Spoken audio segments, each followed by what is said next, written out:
French maker DS delivers what it hopes is its pièce de résistance with this DS9 full executive segment luxury saloon.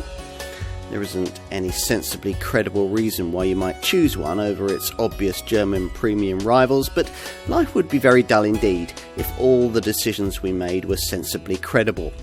This car is deliciously different, elegant and replete with a DS dose of savoir-faire. You never know, you might really like it. DS does. A slice of French savoir-faire is being promised here, a car you could imagine speeding to a moonlit assignation along a tree-lined route nationale. Sure enough, this is a full-sized executive saloon with a very different spirit, but not very different engineering. Here, in reality, is the plug-in hybrid version of Peugeot's 508, dressed for a cruise along the Champs-Élysées, or maybe a night at the Paris Opera. All the engineering that matters here, primarily a 1.6-litre PHEV petrol powertrain with up to 250 horsepower, has been carried over from that car, even though a considerably lengthier body sits upon its already stretched EMP2 platform.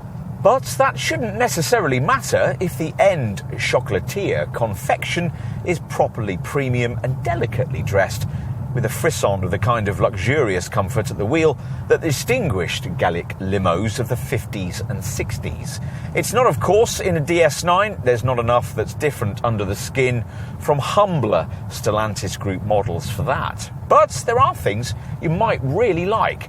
Refinement, aided by the acoustic glass, is class-leading.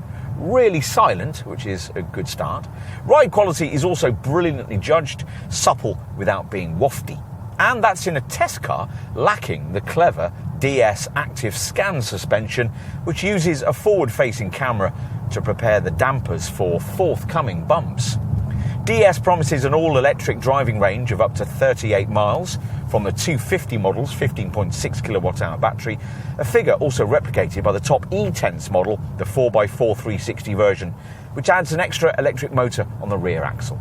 The 250 model's efficiency figures stack up to a combined cycle fuel figure of 256.8 mpg and a CO2 best of 26 grams per kilometre. The letters DS came originally from the French word déesse, or goddess, a fitting description for the iconic 1955 Citroën model this marque derives itself from.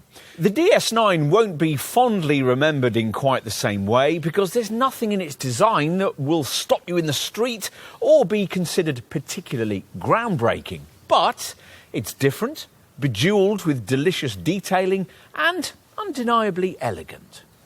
Particularly in profile, where taut lines run from the headlights to the tail lamps above the flush-fitting door handles, emphasising the fact that this swept-back saloon is longer than it first appears, 4.93 metres in length.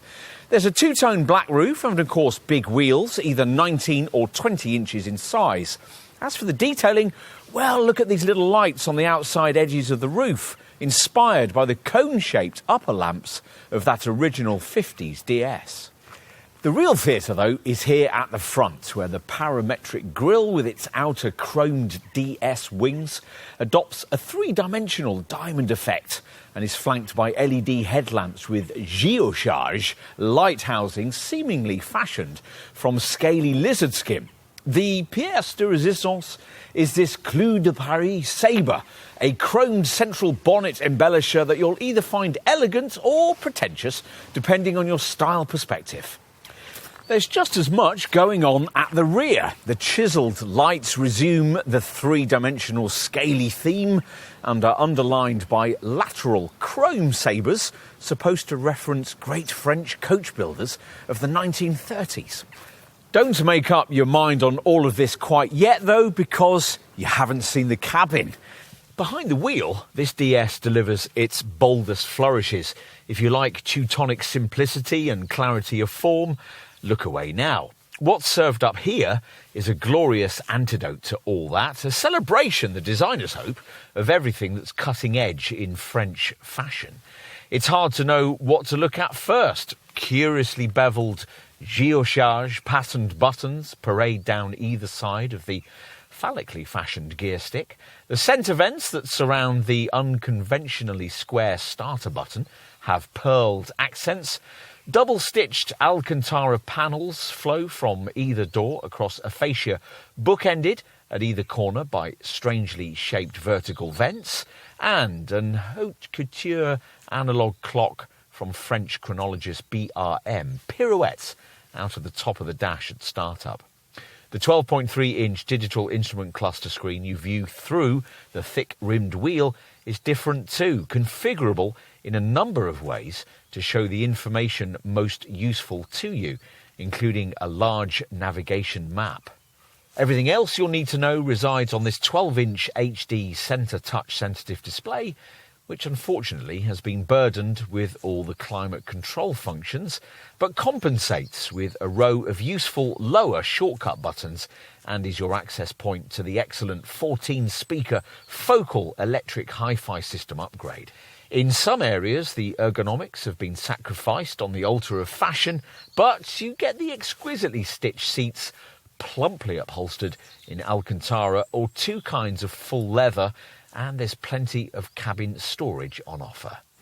Right, let's take a look in the rear. It really doesn't feel any more spacious than a Passat-sized medium model like that Peugeot 508 back here.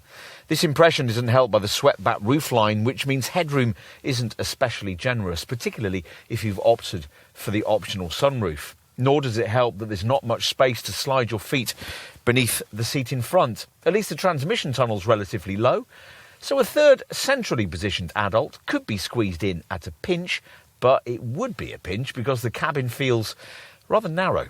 Still, enjoy the luxury. Even on this base model, you're surrounded by stitched Alcantara, which extends not only into the doors, but also across the rear parcel shelf. If you've gone for the focal Electra hi-fi upgrade, that'll be liberally adorned with various speakers. Overall, as at the front, it all feels very nice indeed. Let's finish with a look at the boot. Now, here at last, the dimensions of this car actually deliver in terms of space. In fact, it's got by far the largest boot capacity of any plug-in model in the full executive segment, 510 litres, which, if you're interested, is 23 litres more than the 508 model this car's based upon. DS includes a rear ski hatch and the rear bench split fold 60/40 for those days when you simply can't resist the allure of flat pack furniture.